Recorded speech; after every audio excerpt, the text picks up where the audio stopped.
So kind of got tired of it, started in real estate. I became a dad when I was 16 years old. Now I'm 31. My daughter is just about to turn 15, and I did not want her to be raised in Las Vegas. So had a good, successful real estate business in Las Vegas. We sold lots of homes there. And I thought if I just moved to California, I can sell just as many homes overnight and it'll be super easy. And got a total reality check because there's in this market 65,000 agents for a population of 3.5 million, which is just obscene. Everybody's an agent here. So started in 2019, we did 24 million in sales. 2020, we did 50 million in sales. 2021, we did 75 million in sales. Year to date, we've done 100, hoping to be somewhere around 225 to, we'll see. Well, somewhere between 200 to 225 this year. I did not want to get into real estate at all. Like it literally was the last thing in a million years that I wanted to do. I'm an absolute introvert. Dealing with people and clients is literally my worst nightmare. So when I became a dad, there just wasn't too many career paths that were going to give me the ability to do what I saw myself doing in life and in business. And I'm really grateful for it because I do love this industry and I love the side of things that I'm on, which is the operation side, the coaching, the consulting, the training, helping get our agents into production. So yeah, that's us and kind of our little path that we've been on. No, what's exciting about you, I mean, you mentioned your age. Everyone knows you in California. And I get on calls all the time doing overviews. I was like, yeah, can you tell me a team that's doing, very successful with your program? Mention your name. They're like, Colton. And what's funny is we became friends on Facebook. And I started seeing all the mutual friends. It was like, how does he have so many of my friends? And then come to find out you were from Vegas. So yeah, that's the exact reason. Yeah. So I actually knew Steve when I first started. My mentor, Frank Napoli Sr., he's the one that introduced me to Steve. So when Steve met me, I was like, this little punk kid, 18 years old. I had the Justin Bieber haircut, but I was older than him. I had it before he did. So you can't blame me too bad. Colton, talk to me about your team makeup. Yeah, so we are, and it's changed dramatically. And honestly, you guys have really been a big piece of that. I really mean, and it's not anything again, it's just, I am so wildly uncomfortable meeting strangers. If you meet me at a bar, if you meet me somewhere, like my team laughs because I'm super energetic at the office and I'm extroverted for them. But when we go out as a team, like, he's something wrong because I'm sitting in a corner, like on a bench. And like, no, that's just how he is in his normal life. When COVID hit, like was getting to a point because I was still in production and I was showing clients homes. And I was really getting to a point where I almost felt depressed. Like I hated what I was doing. I wasn't comfortable in that role and I didn't have any other options. Like I knew this is what I'm going to keep doing. And I really started enjoying like helping my team get into production. Like I had a mentor that taught me when I was really young that if you help enough people get what they want, you will never have a problem getting what you want. And I can truly tell you that the only reason that I'm at where I'm at is because the grace of other people that subscribe to that same philosophy. It's like the people who have taken time out of their days to help teach me how to build what we're building. It's like this would have taken, I have no idea how long, but the runway to it would have been a lot longer than what it's been. There'd be a lot more mistakes that we've made and it would have cost a lot more money and it would have burned out a lot more agents had I not had guidance from people that enjoy helping others. And so with me, I really found joy and happiness in helping my agents get into production, coaching them, consulting. I love doing the business growth and the vision of the company. My integrator is Holly. She is just my absolute right hand. She does everything. If you ever have a question, that's who you ask. I hired a full-time recruiter, David, who's my old Berkshire Hathaway manager. So he's the one that gets to talk to all the agents and recruit for us. My lead ISA is Whitney. She's been with us for about 8 years now. And then mentors, salesman, and the next hire is going to be a sales manager. But yeah, so we've been growing and kind of just creating I thought you could just grow, and it was a huge mistake. You actually have to have people in place. You got to have systems, and you really need, I think one of the biggest mistakes that I see people making in the industry is there's people that want to build teams just because they want to build teams.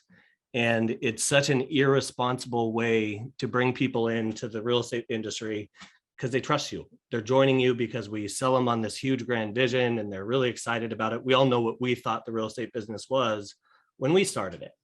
And then you find out really quickly it's not selling sunset. It's not what we watch on reality TV. And it's actually a lot of hard work, and it's not just showing doors.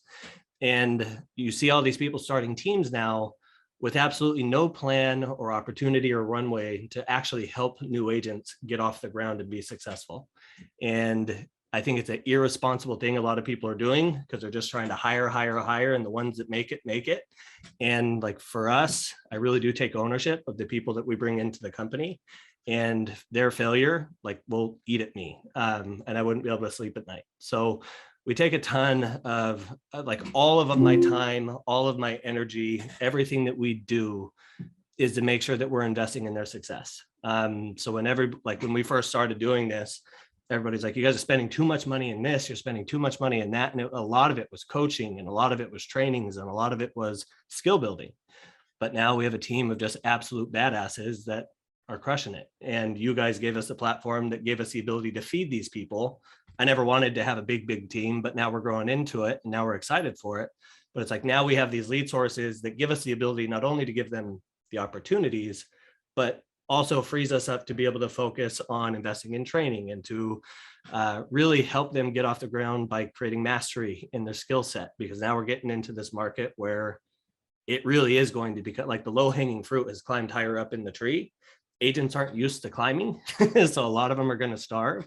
It's like the agents are going to have to rebuild the skill set of mastering how to stand out, how to connect with more people, how to do more with less. And I think there's going to be a big shift in the market. So I just am having a ton of fun keeping our people ahead of the curve. Oh, I love that. Thank you so much. Why do you prefer these referral-based lead sources? So I know you're really big with Zillow Flex. They're free. Talk to me about why is it so easy and scalable for you? Yeah, so I don't want to say, because it clearly the costs associated with these leads, there's a cost to it. And we battle in our groups and our masterminds that we're in, because they're like, is it a cost of goods sold for a referral? Is it in a marketing expense? Like, where should we be putting this in the P&L? Because everybody in their P&Ls is just apples and oranges. So we have these conversations, and it's like, look, it's a partnership. It's a joint venture. And we have a joint venture in our mortgage company. I don't count my joint venture partners' money. So I look at these as a joint venture. So for us, we remove the referral fee from our revenue on our P&L. So it doesn't reflect in the top line. It's just a joint venture.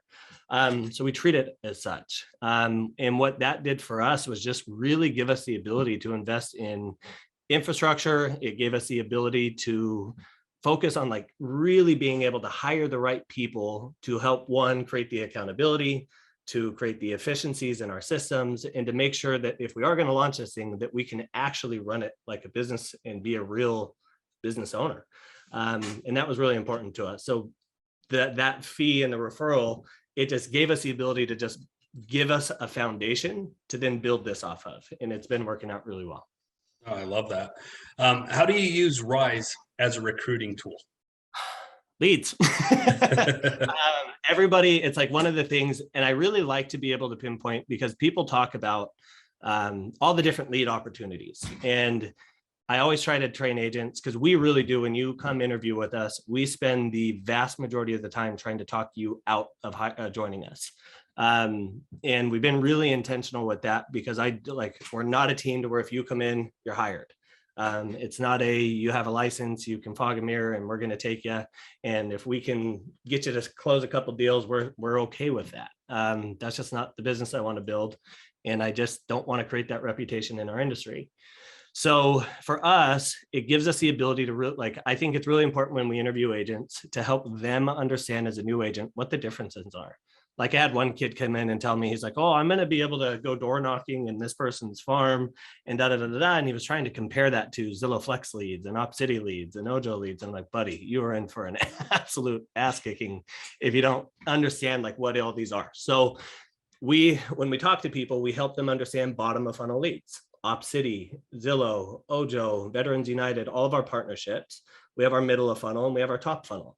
PPC, social media leads, which a lot of teams are hiring to social media leads. And these people have absolutely no clue how long the nurture is for a social media lead. Like if you track your numbers, the life expectancy of a social media lead is 686 days. And like on these type of lead, agents don't follow up for 686 days.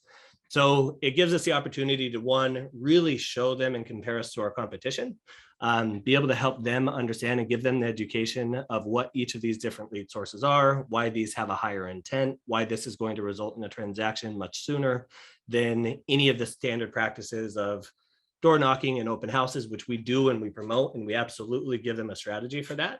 But it's, you join us, and within a couple minutes of us turning us on, you're going to start receiving leads, and you're going to start having the opportunity to connect with buyers and sellers who have raised their hand and say, I'm looking to buy or sell real estate. So it just makes hiring incredibly easy. Awesome. I truly love that. Talk to me about your accountability. Do you have a point of contact? Who is that person? Is it you, or is it someone that you've hired for that role? Yeah, so it's so funny because right as we hung up this and I switched over here, I was talking to my coach, and we are going to be hiring somebody to replace me, which the team always likes. We definitely have a ton of accountability, and we let them. And I think one of the big, not I think, and when anything that I say the big mistakes are, I made every single one of these mistakes. So I'm just speaking through experience of all the mistakes and the pitfalls that anybody can find. I literally had a magnifying glass to ensure that I found every single one of them.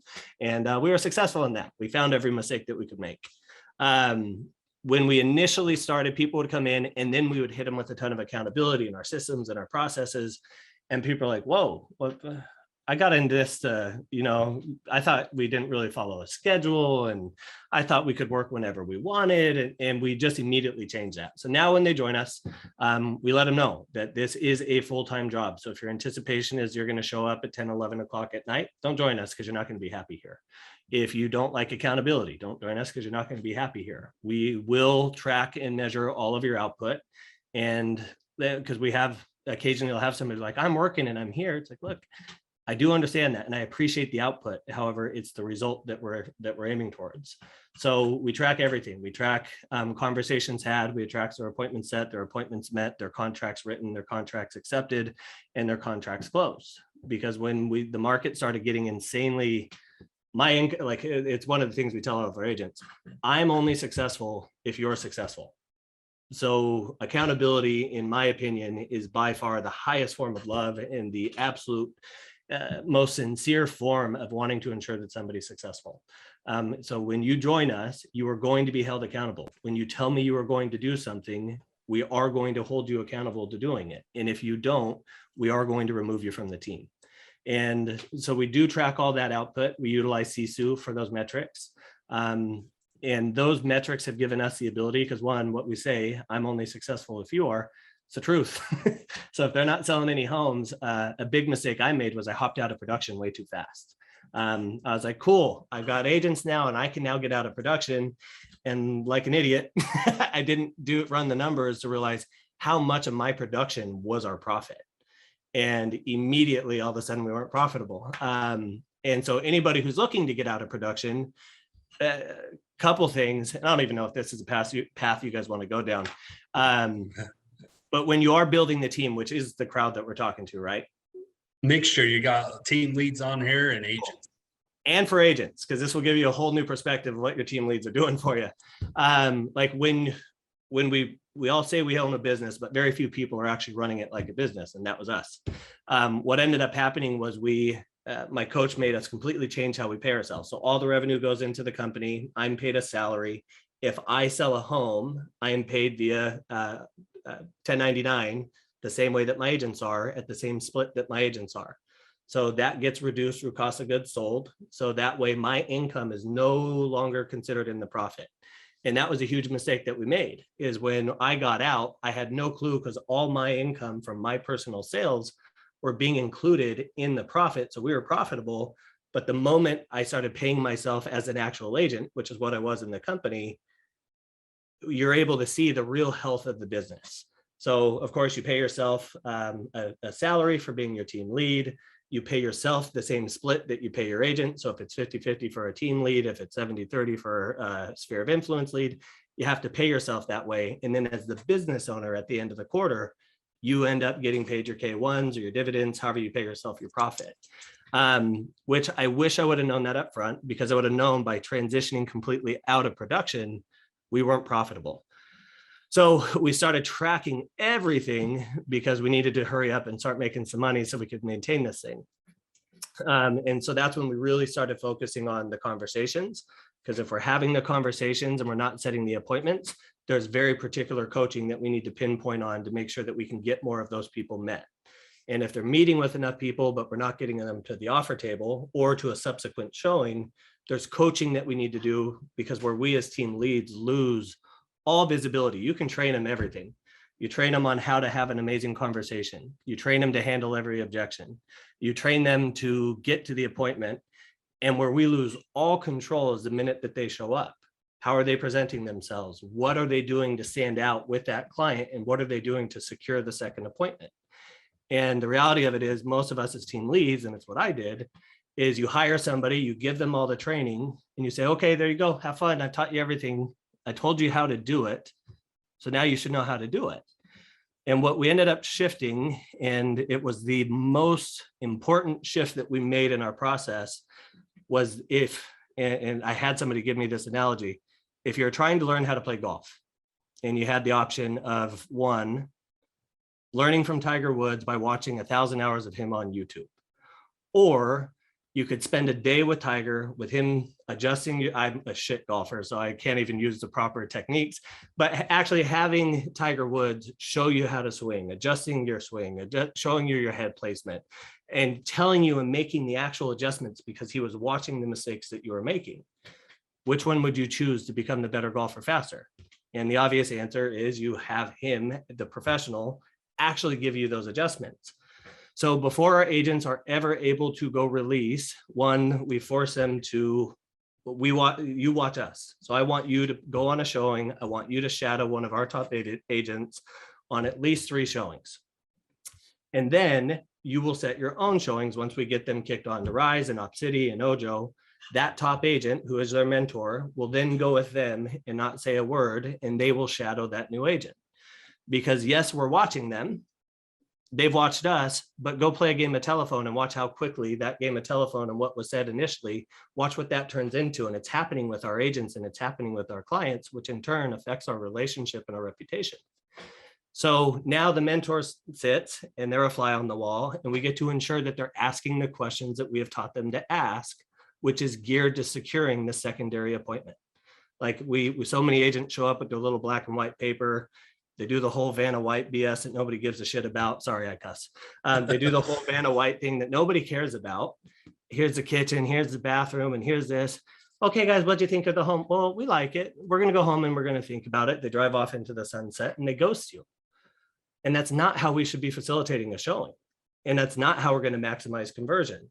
That's not how you're going to maximize your ROI. That's not how you're going to keep Rise, Ojo, Op City, Zillow Flex, and Veterans United happy, because when we perform well, we get more. So it's really important that we take control of the one piece that's a total blind spot for almost every single team lead that I know. So they go in and we make sure, so it's you watch me, and then I'm going to watch you. And once I can trust you with this process, then you can go do.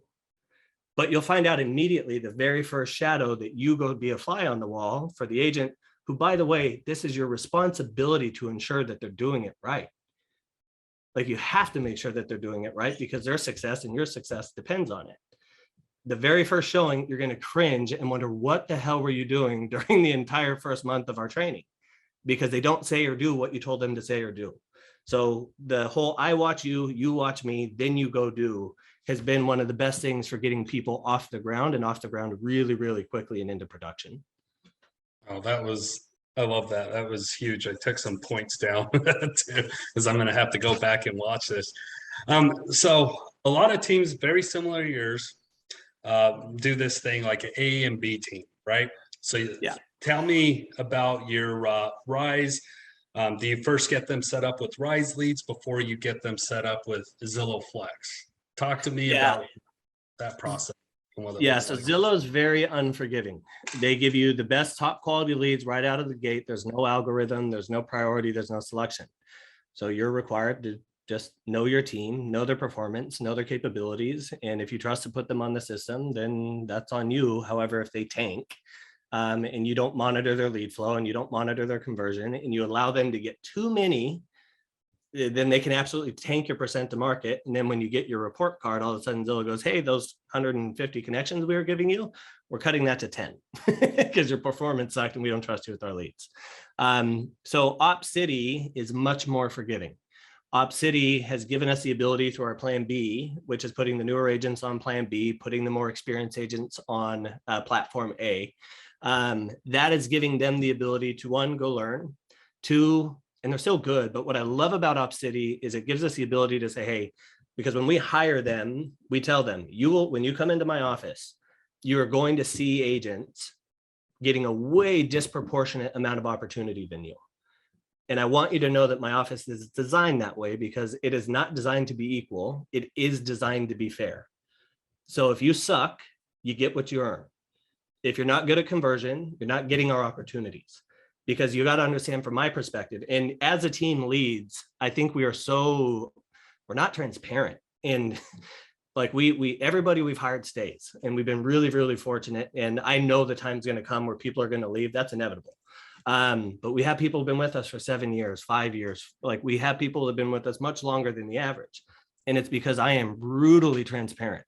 They know when my P&L shows a $60,000 loss in a month. They know when that P&L will show a $300,000 profit. They know exactly what it is. They don't want the responsibility. They don't want the stress. And they are grateful for what we provide them because they know what everything costs. Go do a practice with your team and say, hey guys, what do you think we spend a month? You're going to hear like I did this. And they're like, I don't know, like 5,000. I'm like, who do you think pays for this building? Like that doesn't, we have staff. What do you think those people live on? Are they working for free?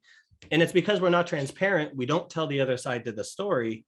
And then we're shocked when they're not grateful, or we're shocked when they're not at least appreciative of all the things that you do for them. So one, be transparent. Let them know what you spend. Let them know what things cost. Also, tell the story to let them know, hey guys, if I allow you to underperform and to continue giving you those leads and those opportunities, you sink our performance. And when you sink the team's performance, which this is the way it is on Zillow Flex, we stop getting those opportunities. It's not fair for me to allow you to sink the entire ship and drown everybody else in the process. And when you tell them and they understand that that's what I'm doing, and if you have good people and if you hired correctly, you will have people that genuinely care about that. If you hire incorrectly, you're going to have the jerks that don't, and that means you just got the wrong people. And it's like, we just have to take more responsibility. We have to be more transparent. And when they do, there's a whole new level of self-responsibility that most agents don't have, and self-accountability that really push them to make sure that they're performing. And I had an agent today, and it happens at least a couple of times a week, where an agent will come say, should we pause me? I don't want to hurt the team. And it's because we have the right people and we told the right story and they understand how the business works. And they know that by the rest of the team performs and we give them their performance improvement period, that means there's still going to be leads at the end of the month once they've earned their spot back. And that's been a really important thing to keep everybody happy and to help them have an understanding of what we're doing. Love it. 2 more questions before we open it up for some Q&A. You're one of our elite teams. So you're getting the opportunity to get additional lead flow with us. I know I just recently got you set up with Ideal Agent just recently. How's that going? Talk to me about that. It's so nice. They like when we signed up for it, I don't have cable. I don't watch. I don't ever really watch TV. My daughter, she kicked on the Kardashians the other day. Admittedly, the new one's actually super entertaining, but I don't ever see commercials. So anyway, I was at my friend's house and they had cable and I saw Ideal Agent. So I actually got to see what the clients are seeing. First and foremost, my favorite clients in the world are older clients that don't use the internet. People who are watching these, so far, we've had an older demographic of people. And one, I love old people. I love dealing with them. They're sweet, they're kind, they're respectful. They're different than the people that you deal with in the younger generation. And they literally just listen to what you say and do. And not that we would take advantage of them, or not that that puts us in an unfair position with them, but they're just respectful people that just get it. And my generation just isn't like that. And these leads have, like, we went on a listing appointment within a day of launching it, and we signed the listing agreement. And then we got another phone call from another lady. She's retiring and she's selling a home. And she says, hey, I'm not looking to do it until October. But she called and checked in to see how my daughter enjoyed her dance the other day. Like, it's just a different type of client, and they're just amazing turnover. So I think the conversion rate, we're too early on, but I think these things are going to convert at 75, 85%. Yeah. When I sent them your information to them, they were excited to bring you on. You guys, everyone on here, if you're a team lead, you're interested in upgrading to the elite package like Colton here has, please feel free to reach out to me. I'd love to get you set up with that. Also, what's included in that elite account package is you have a designated elite account manager that will meet with your team once a month, and they'll do a big accountability call. So if you guys are interested in that, let me know. So this is a fun question for everyone on here.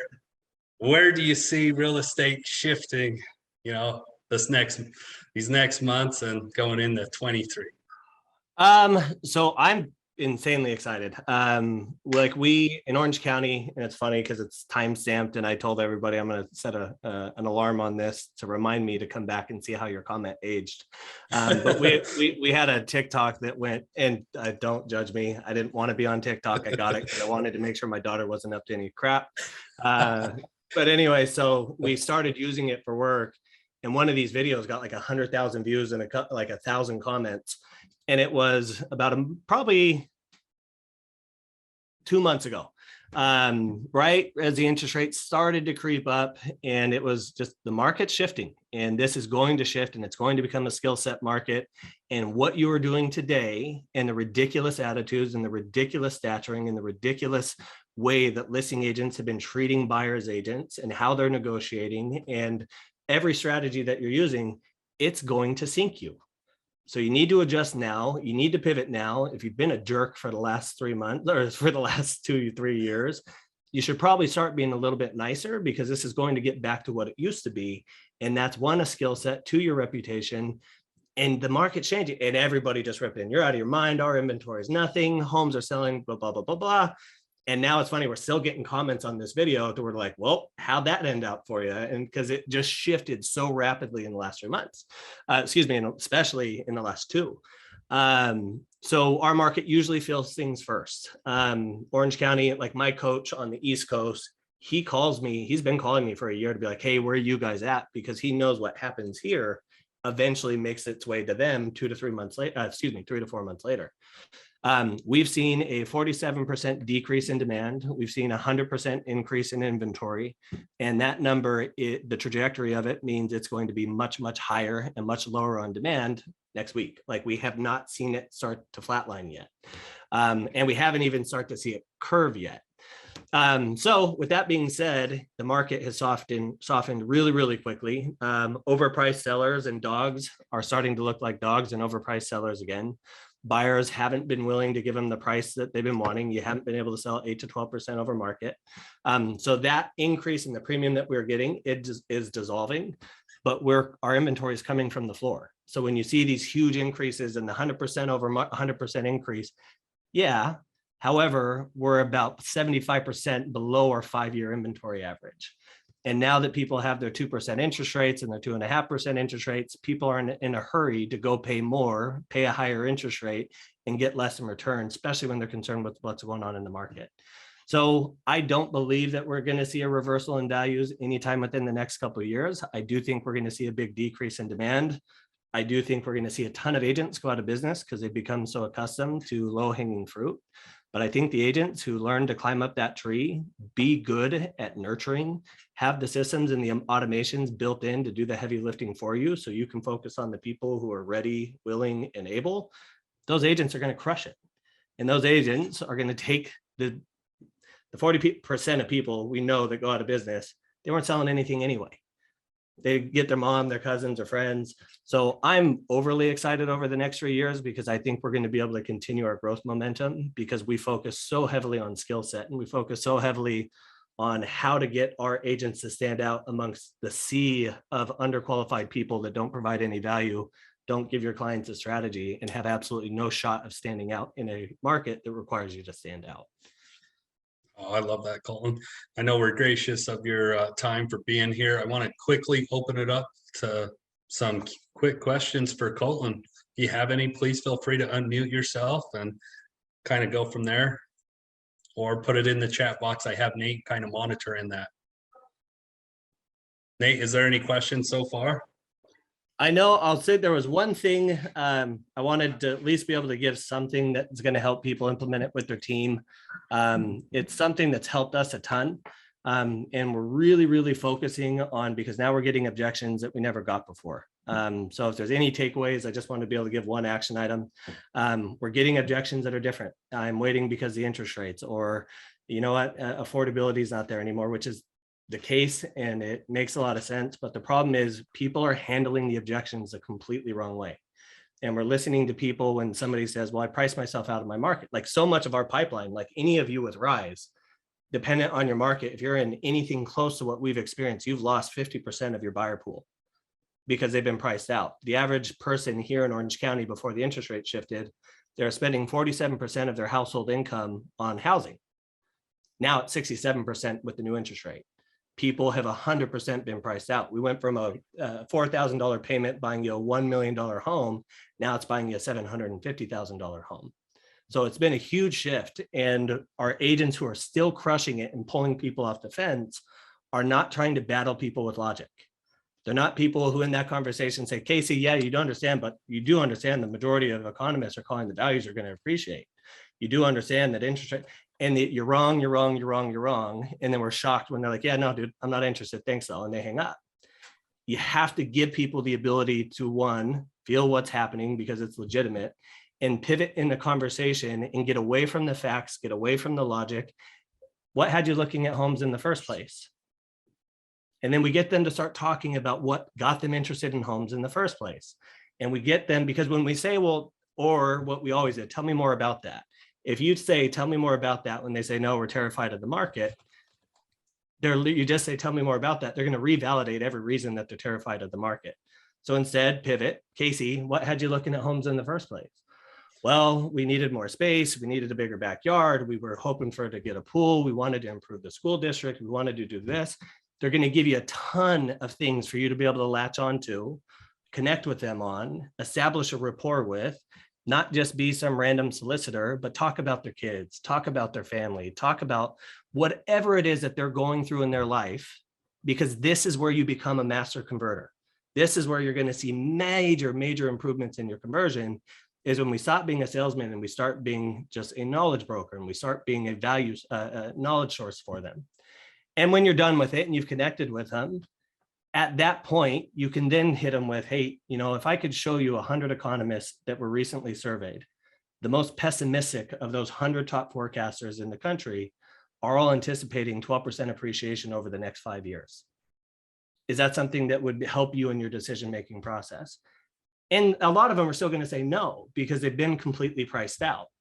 However, if you don't pivot and you just try to hit them with that objection handler right out of the way, where you're wrong, values are going up, they're not going down, interest rates are going to stay where they're at, you're a fool. But hey, are you interested? You're going to get nothing but no's.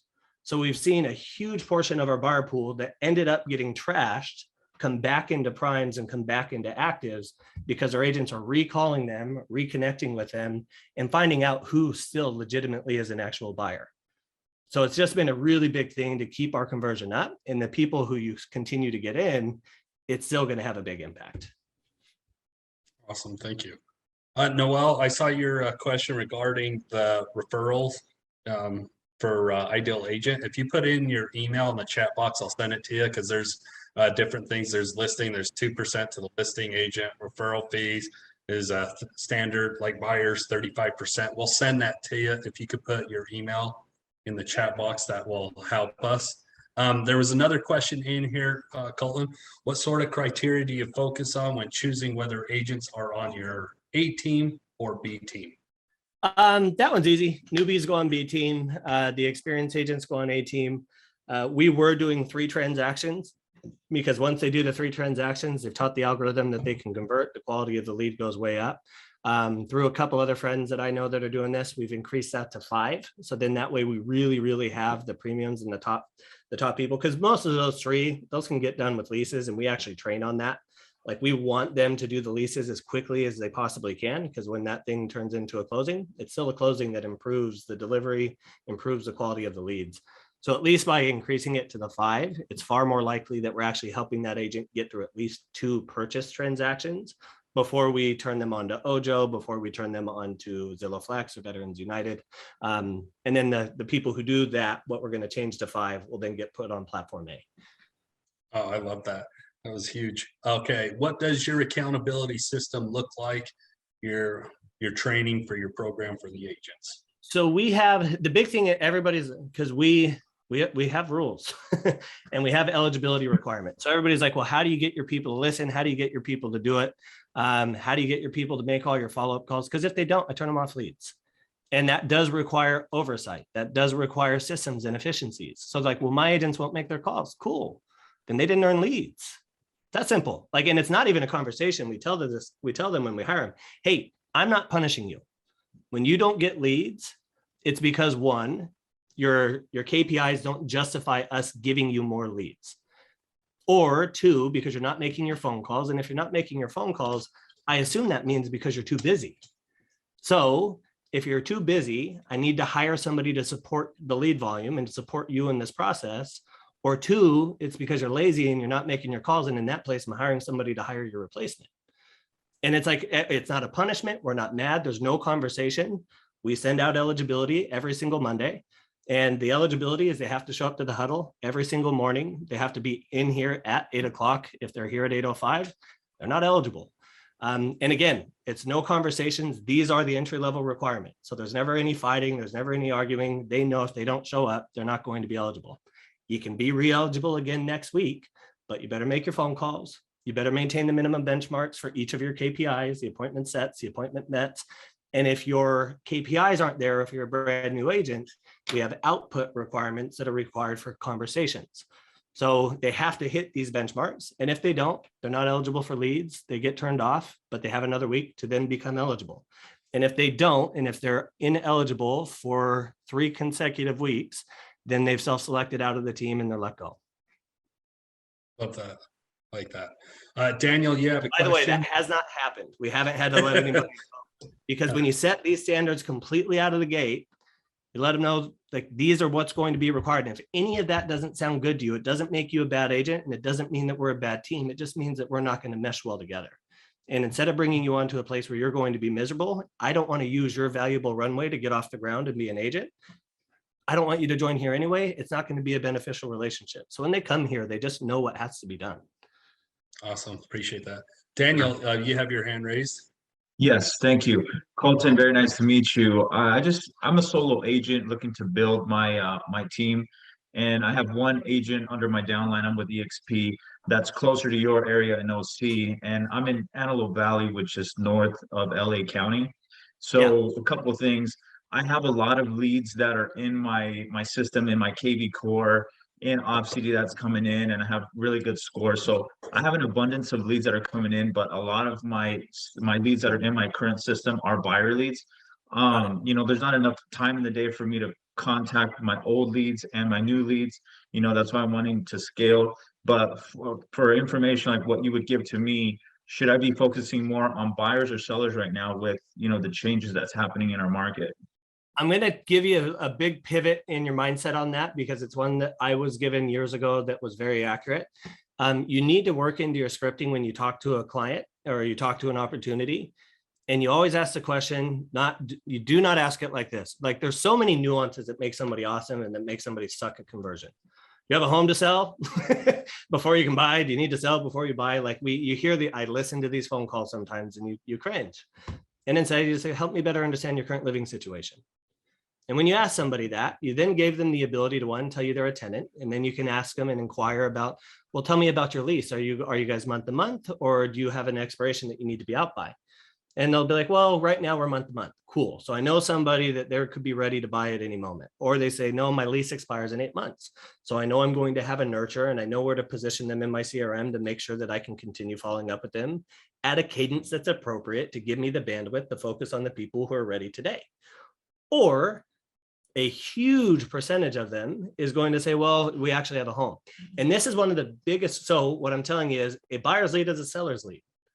Whether it's today because they have a home to sell, or it's the future because you're going to successfully close them, have a good client retention program into place to where they're going to sell for you in the future. So all of our sellers now come from our buyer leads, or they're our past clients that we started as a buyer. So we asked them the question, help me better understand your current living situation. And it was like, well, we do have a home that we need to sell. Got it. Where's that home located? Where you guys were locating from? And they're still in our serviceable area. Have you had the opportunity to speak with an agent about what your home would be able to sell for in this market? Or is that something I can help you with? No, we haven't. And the problem is we're just so bullheaded in this. And I was that guy, like, for sure. I've had coaching that's got us to this point.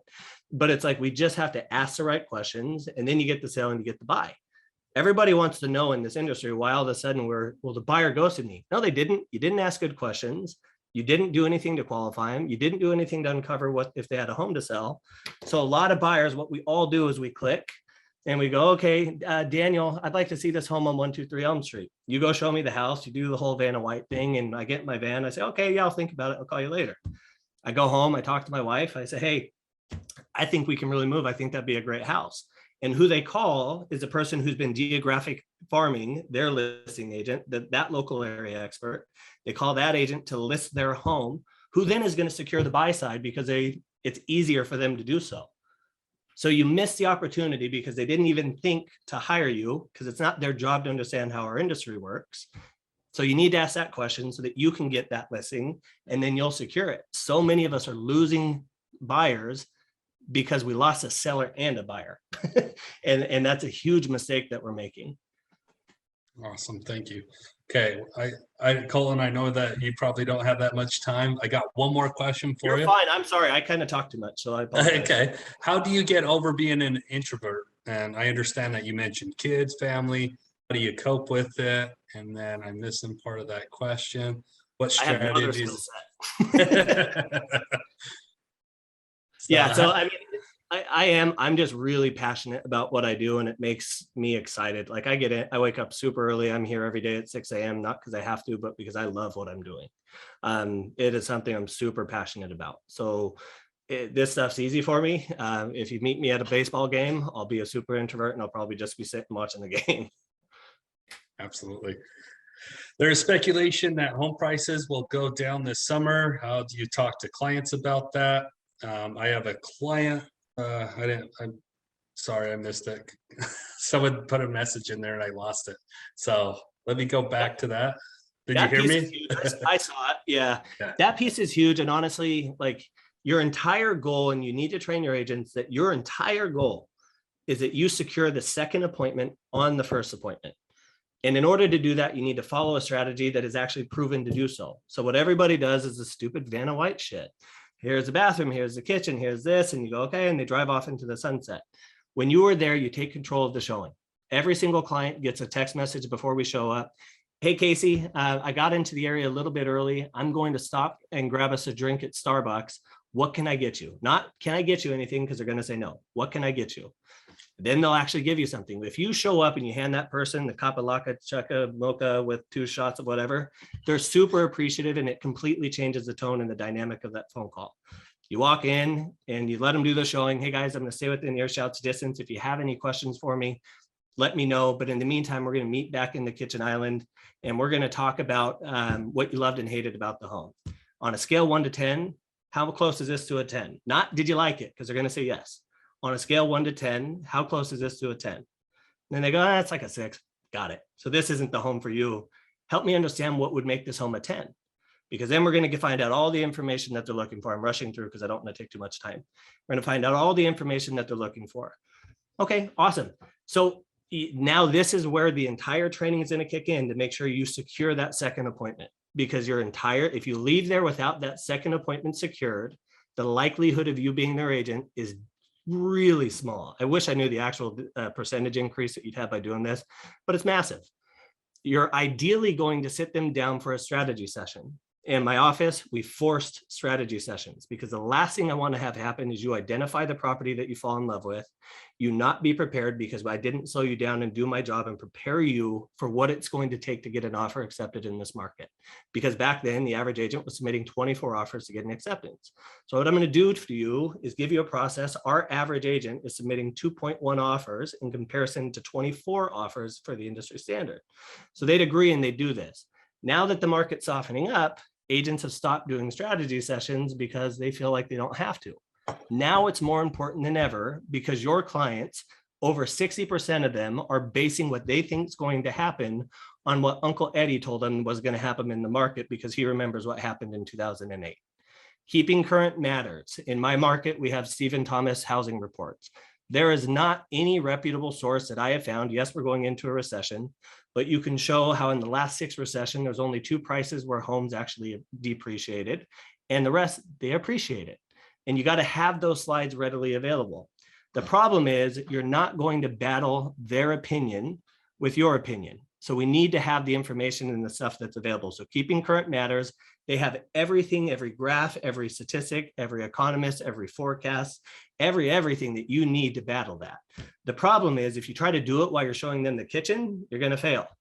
So what you need to do is be a master at securing the appointment to get them into the office.